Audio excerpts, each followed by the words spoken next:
Om Saravana. Happy morning to all my brothers and sisters of third year CSE students.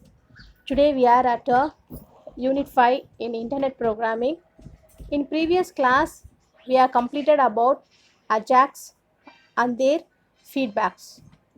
So today we are going to start about new topic web services. Web services பார்த்தோம் அப்படின்னா நம்மளுடைய syllabus complete ஆயிடுது. Maximum will complete our syllabus in 2 classes, that is on Saturday and Tuesday. So remaining இருக்கிற டேஸில் நான் உங்களுக்கு வந்துட்டு assignments கொடுக்குறேன், ஒரு ஓன் ப்ரோக்ராம்ஸ் கொடுப்பேன். அந்த ப்ரோக்ராம்ஸ் ரிலேட்டடாக நீங்கள் வந்துட்டு அசைன்மெண்ட் எழுதி எனக்கு போஸ்ட் பண்ணுற மாதிரி இருக்கும். Okay, maximum I will try to complete my syllabus within 2 classes. So இந்த நோட்ஸ் வந்து பார்த்தீங்க அப்படின்னா அஜாக்ஸோடைய ஒரு சில விஷயம் நியூவாக கொடுத்துருந்தாங்க, பார்க்க நல்லாயிருக்கு. So I'm just want to share with you. So இதை ஷேர் பண்ணிக்கிறேன். இதில் தான் வெப் சர்வீசஸ் எடுக்க போகிறேன். ஸோ ஆல்ரெடி நம்ம அஜாக்ஸ் முடிச்சிட்டோம். ஸோ இந்த அஜாக்ஸில் வந்து பாருங்கள், இது வந்து உங்களுடைய அஜாக்ஸுடைய கிளைண்ட் சர்வர் கம்யூனிகேஷன். ஒரு browser and then server will be there. The browser will give and request to the server. So அந்த சர்வர் வந்து பார்த்தீங்கன்னா அந்த வெப் பேஜஸோட எல்லா கண்டென்ட்டும் எடுத்து அந்த கண்டென்ட்டை ப்ரௌசருக்கு ஃபீட்பேக்காக கொடுத்துருவாங்க. ஸோ இதில் அஜாக்ஸோட ஒர்க் என்ன? இப்போ நார்மலாக ப்ரௌசர்னால் நம்ம கிளைண்ட் சொல்லுவோம், அண்ட் தென் உங்களோட சர்வர் பேஜ், அவங்க ரெண்டும் கம்யூனிகேட் பண்ணுறது ஒரு நார்மலான விஷயம். அப்போ அஜாக்ஸ் அங்கே என்னவா ஒர்க் ஆகுது அப்படின்னா, it act as an intermediate between your browser and then the server. So browser கிட்டேருந்து என்னெல்லாம் உங்களுடைய ப்ரீலிமினரிஸ் பேஜஸ் இருக்கோ அது எல்லாமே அஜாக்ஸ் இன்ஜினுக்கு சென்ட் பண்ணுவாங்க. அதை அஜாக்ஸ் இன்ஜின்லேருந்து சர்வருக்கு பேக்ரவுண்டில் சென்ட் பண்ணுறாங்க. Then that server will gives the single data. So listen, the server will give only the single data to the AJAX. So அதுக்கப்புறம் அந்த அஜாக்ஸ்லேருந்து சர்டன் கண்டென்ட்ஸ் வந்து பார்த்திங்கன்னா ப்ரௌசருக்கு மூவ் ஆகும். ஸோ இது அஜாக்ஸோட ஸ்டெப்ஸ் பாருங்கள். ஸோ ஒரு ஈவெண்ட் அக்கர் ஆகுது அப்படின்னா வெப் பேஜில் அந்த பேஜ் வந்து லோட் ஆகணும். பட்டன் வந்து we have to click. Then we have a XML HTTP request object and that request object will be created by your JavaScript. இதில் next is your XML HTTP request object. It just sends the request to your web server. The server will process the request. அதுக்கப்புறம் அந்த server வந்து பார்த்தீங்கன்னா web பேஜ்க்கு response கொடுத்துருவாங்க. அந்த response வந்து எல்லாமே வந்து பேஜ் அப்டேட் ஆகிட்டு உங்களுக்கு JavaScript வந்து அப்லோட் ஆகும். ஸோ அதுக்கான இந்த ப்ரோக்ராம் தான், இதே சேம் எக்ஸாம்பிள் ப்ரோக்ராம் தான் நம்ம வந்துட்டு லாஸ்ட் கிளாஸ்லேயே நம்ம ரிவைஸ் பண்ணது. Okay, then this is your XML HTTP request. அதனோட சேஞ்ச் கண்டென்ட் எப்படி இருக்கும்? ஸோ அது அஜாக்ஸில் வந்து ஸ்டோர் ஆகாது. அஜாக்ஸ் வந்து பார்த்தீங்கன்னா ஒரு ப்ரோக்ராமிங் லாங்குவேஜ் கிடையாது. அதே மாதிரி அது வந்து பார்த்தா ஒரு வெப் சர்வர், வெப் பேஜ்லேருந்து ஆக்சஸ் பண்ணுறதுக்கு ஈஸியாக இருக்கும். ஸோ அதனோட டயக்ராம் பாருங்கள், கீழே சர்வர் சைட் டயக்ராம் பாருங்கள். You have a HTML JavaScript that is output from your server side Ajax engine. So அதிலிருந்து உங்களோட சர்வர் சைடு அஜாக்ஸ் இன்ஜினுக்கு மெசேஜ் வாங்கும். So that message will communicate with your client side Ajax engine. அதுக்கப்புறம் அந்த user interface கூட டோமில் வந்து பார்த்தீங்கன்னா மெசேஜை transfer பண்ணுறதுக்கு யூஸ் பண்ணிப்பாங்க. இதில் HTMLோட ப்ரௌசர் கிளைண்ட் இருக்கும். Then you have application server. So that application server will be deployed with your application. So அதை டிப்ளாய் ஆகிற அப்ளிகேஷன்ஸ் தான் DOM for AJAX XML markup language, then user interface logic, web page, application logic with your data. So இதுதான் அதனுடைய இங்கே browser client இங்கே கொடுத்துருக்காங்க பாருங்கள். இது சர்வர் சைடு, அது பக்கத்தில் கொடுத்துருக்குது உங்களுடைய கிளைண்ட் சைடு. உங்களுடைய HTTP ரெக்வஸ்ட் எல்லாமே வந்து இது மாதிரி தான் ட்ரான்ஸ்ஃபர் ஆகும். ஓகே, ஸோ இது வந்து இந்த டயக்ராம் பாருங்கள்.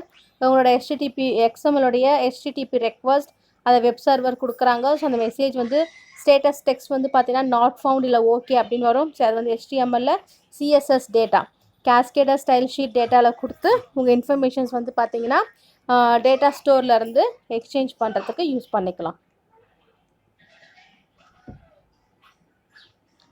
நெக்ஸ்ட் அதெல்லாம் call back methods. So now will see a new topic about an web services, that is 5.4. Web services அப்படின்னு பார்த்தீங்கன்னா உங்களுடைய வெப் சர்வீஸ் வந்து பார்த்தீங்கன்னா open standard. So XML, SOAP, HTTP இது எல்லாமே பேஸ் பண்ணி தான் உங்களுடைய வெப் சர்வீசஸ் ஃபங்க்ஷன் ஆகும். இதில் வந்து பார்த்தீங்கன்னா வெப் அப்ளிகேஷன்ஸ் கூட நீங்கள் இன்ட்ராக்ட் பண்ணுறீங்க. ஸோ இன்ட்ராக்ட் பண்ணும்போது அந்த டேட்டாஸ் எக்ஸ்சேஞ்ச் பண்ணுறதுக்கு யூஸ் பண்ணிப்பாங்க. உங்கள் வெப் சர்வீஸ் அப்படின்றது one kind of OS and it is your language independent. So language independent அப்படின்றதால your web service convert your existing applications into your web application. என்ன இப்போ இருக்கிற அப்ளிகேஷன்ஸ் இருக்கோ அதை வந்து வெப் அப்ளிகேஷன்ஸாக கன்வெர்ட் பண்ணுறதுக்கு யூஸ் பண்ணிப்பாங்க. அதே மாதிரி வெப் சர்வீஸ் வந்து பார்த்தீங்கன்னா collection of your open protocol and you have some of the standards used in your exchanging of data between your applications and then the system. So இந்த web சர்வீசஸ்க்கு ஒரு சில characteristics இருக்குது. என்னெல்லாம் கேரக்டரிஸ்டிக்ஸ் பார்த்தீங்கன்னா it is your machine to machine interactions, loose coupling, interoperability, platform independence, OS independence and then language independence. Then next is your components of web services. So அந்த components என்னெல்லாம் அப்படின்னு பார்த்தீங்கன்னா it is your basic web service platform is XML and HTTP. So இதில் வந்து SOAP concept ரொம்ப important. that is simple object access protocol. அதுக்கப்புறம் UDDI universal description, discovery and integration. then WSDL web services description languages. இதெல்லாம் உங்கள் web services உடைய components. So அதோட advantages அப்படின்னு பார்த்தீங்கன்னா உங்களோட ஃபங்க்ஷன்ஸ் எக்ஸிஸ்டிங் ஃபங்க்ஷன்ஸ் எல்லாமே வந்து நெட்ஒர்க்ஸை ரிலேட்டபிளாக இருக்கும். ஸோ இது வந்து interoperability, then standardized protocol, then low cost for your communication. Then your next topic is Java Web Services Basic. So இதோட பேசிக் API வந்து பார்த்தீங்கன்னா you have a JAX WX and JAX RS. So இது ரெண்டுமே வந்து programming languages. இதை வந்து .NET and then PHP மூலயமா நீங்கள் ஈஸியாக ஆக்சஸ் பண்ணிக்கலாம். இந்த ஜாவா சர்வீஸ் அப்ளிகேஷன் வந்து பார்த்தீங்கன்னா கம்யூனிகேஷன் WSDL மூலயமா கம்யூனிகேட் பண்ணுறாங்க. ஸோ இதை எழுதுறதுக்கு you need some of an server application code like SOAP and RESTful. So what will be the concept of RPC, remote procedure call அப்படின்னா இது ஒரு பவர்ஃபுல் டெக்னிக், ஒரு கன்ஸ்ட்ரக்டிங் டிஸ்ட்ரிபியூட்டர்ஸ் டெக்னிக்ஸ்க்காக யூஸ் பண்ணுறாங்க. So client server paste அப்ளிகேஷன்ஸில் இந்த RPC வந்து ஈஸியாக access பண்ணிக்கலாம். So இது வந்து பார்த்தீங்கன்னா just extends your conventional local procedure call so that your called procedure need not exit in the same address. So same அட்ரஸை exit பண்ணுறதுக்கான யூசேஜ் இல்லை. ஸோ இதனோட ரெண்டு ப்ராசஸ் என்னென்னு பார்த்தீங்கன்னா இதுதான் அது. you have a client, so you have to wait for the result.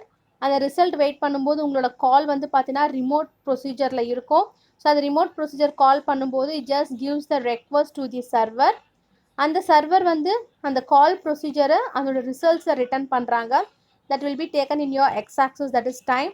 அதுக்கப்புறம் அந்த கால்ஸை ரிப்ளை பண்ணதுக்கப்புறமா it will return to your waiting result. ஓகேவா? ஸோ இந்த டயக்ராம் தான் principle of your RPC between your client and then the server programming. Then your next topic is how to describe your web services. So உங்களோட web சர்வீசஸை எப்படி describe பண்ணலாம் அப்படின்னா already I said WSDL stands for Web Services Description Language. இதோட standard format வந்து பார்த்தீங்கன்னா ஒரு web சர்வீஸை describe பண்ணுறதுக்காக யூஸ் பண்ணுறாங்க.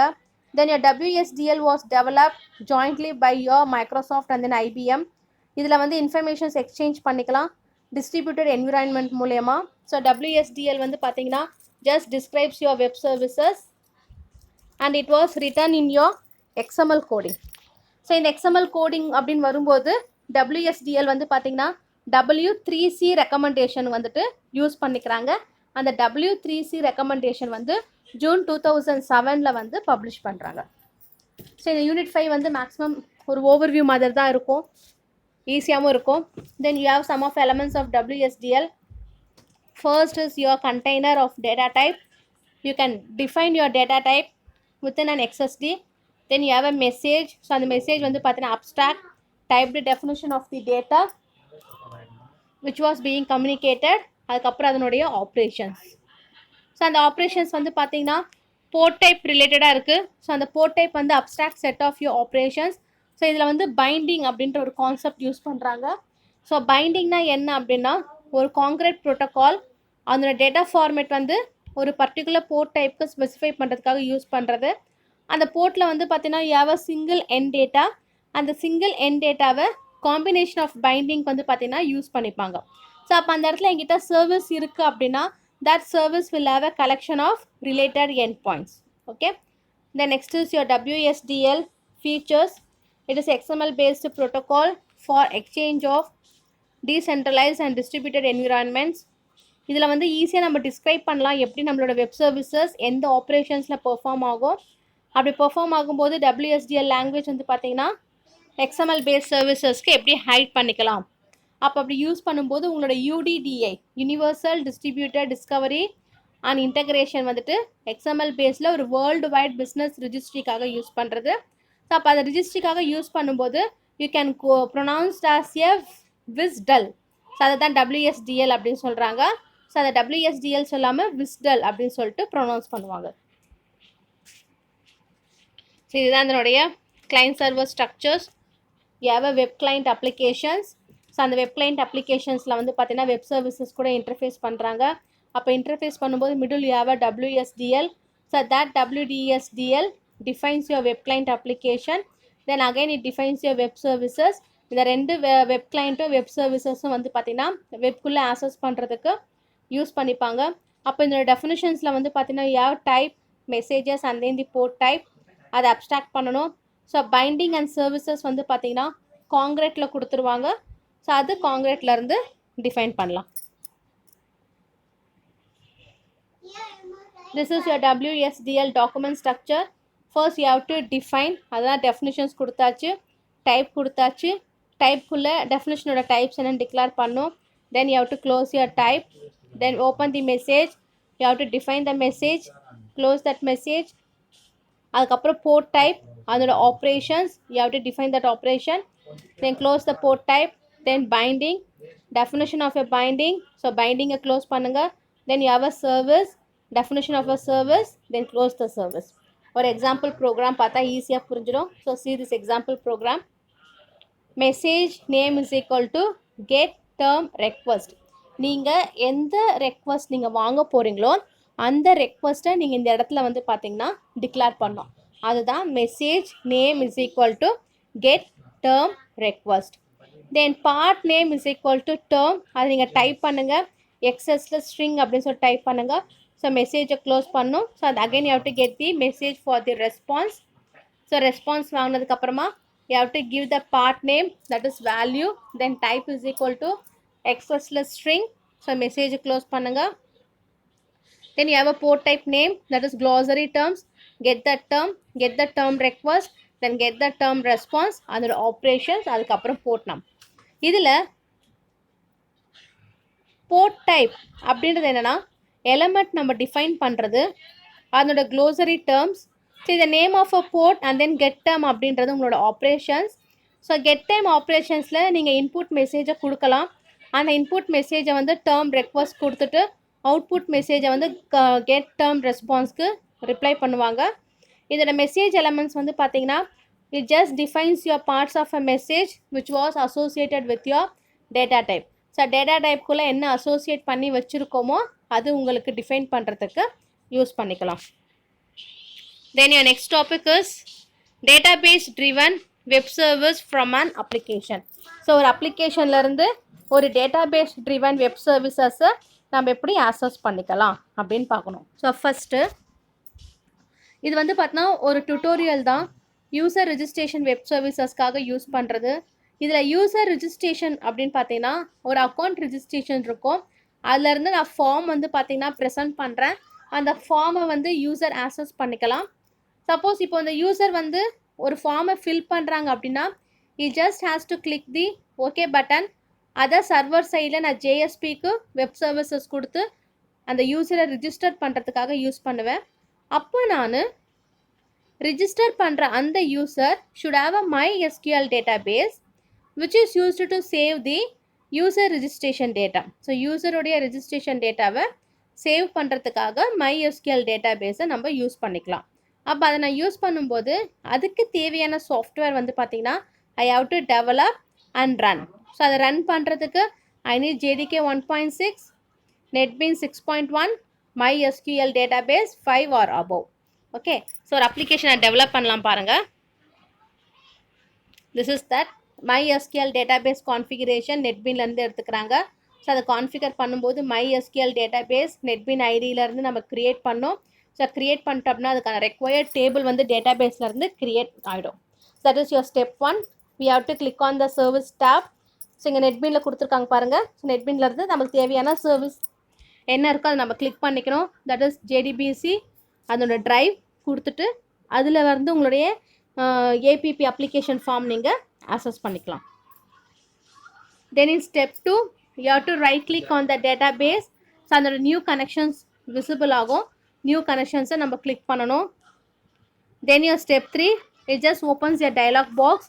So MySQL configurationக்கான dialog box open ஆகும். Just type the driver name, URL with your username and password. So இந்த diagram இந்த output screen பாருங்கள் உங்களுக்கு புரியும். ஸோ இந்த பேசிக் செட்டிங் இருக்குது. You have to give the name, drivers, so டேட்டாபேஸோட URL, அதுக்கப்புறம் யூசர் நேம் வந்து ரூட் கொடுத்துருக்காங்க, அதுக்கப்புறம் password you have to enter. Step 4 click on the OK button. Then you can expand the newly created database connection. அதுக்கப்புறம் அதில் இருக்க tables இருக்க எல்லா டேட்டாபேஸையும் நீங்கள் வந்து பார்த்தீங்கன்னா செட் பண்ணலாம் like this.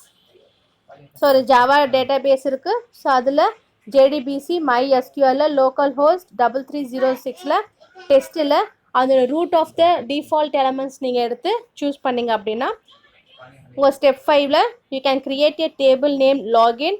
Then right click on the table select create table.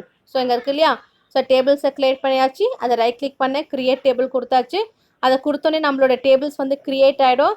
அந்த டேபிளில் உங்களுக்கு என்னெல்லாம் நேம்ஸ் வேணுமோ எல்லா நேம்ஸுமே நீங்கள் வந்து பார்த்தீங்கன்னா இன்சர்ட் பண்ணிக்கலாம். Next you have to click on OK. It just creates the table login in the test database. அதுக்கப்புறம் web services account create பண்ணணும். ஸோ account create பண்ணுறதுக்கு you have to open the NetBeans 6.1. then create a new web project. So அந்த web project இங்கே இருக்குது பாருங்கள், enable பண்ணியிருக்காங்க. அந்த web அப்படின்றத நீங்கள் சூஸ் பண்ணணும். சூஸ் பண்ணதுக்கப்புறமா you have to type the project name as my account. So project நேமில் my account கொடுங்க. Then you have to click on the next button. Then select the server as Glassfish. So Glassfish அப்படின்ற server select பண்ணுங்க. Then click on to next and then give the finish button. So கொடுத்ததுக்கு அப்புறமா உங்களுடைய web project my account அப்படின்றத name ஆகிடும். உங்களோட web services create ஆகிடுச்சு. Create ஆனதுக்கப்புறமா then right click on my project my account அதை க்ரியேட் பண்ணுங்கள். அதுலேருந்து நீங்கள் நியூலேருந்து வெப் சர்வீசஸை செலக்ட் பண்ணிக்கலாம். So then you have to type the name of the web services as my account with the page as my pack. So அந்த my pack அப்படின்றத click பண்ணதுக்கு அப்புறமா press finish button. ஸோ இங்கே இருக்கு இல்லையா, இந்த finish பட்டனை வந்து பார்த்தீங்கன்னா ப்ரெஸ் பண்ணிங்கன்னா உங்களுடைய ப்ராசஸ் வந்து கம்ப்ளீட் ஆகிடும். Then in step 14 it just creates your web services application in design view. Then click on add operation. Click பண்ணுங்கள். ஸோ அந்த ஆட் ஆப்ரேஷன் கிளிக் பண்ணதுக்கப்புறமா உங்களுக்கான டைலாக் பாக்ஸ் பேராமீட்டர்ஸ் நேமோட ஓப்பன் ஆகும். அதில் உங்களோட அப்ராப்ரியேட் டேட்டா டைப்பை கிளிக் பண்ணிவிட்டு then you have to press okay. So இங்கே எப்படி ஸ்டெப்ஸ் கொடுத்துருக்காங்களோ இதே ஸ்டெப்ஸை பேஸ் பண்ணி உங்களுடைய டேப் நீங்கள் பண்ணிங்கன்னா உங்களுடைய வெப் பேஸ் வந்து பார்த்தீங்கன்னா ப்ராப்பராக வந்து உங்களுக்கு இன்ஸ்டால் ஆகிடும் அதனுடைய வெப் சர்வீசஸ். ஸோ இன்ஸ்டால் ஆகிட்டு அதற்கான கோடிங் வந்து பார்த்தீங்கன்னா உள்ளே நீங்கள் ஃபெச் பண்ணும்போது அதனோட கோடிங்ஸ் எல்லாமே உங்களுக்கு ஸ்டெப் பை ஸ்டெப்பாக வந்துடும். ஓகேங்களா? ஸோ இப்போ வந்து பார்த்தோன்னா நம்ம இதில்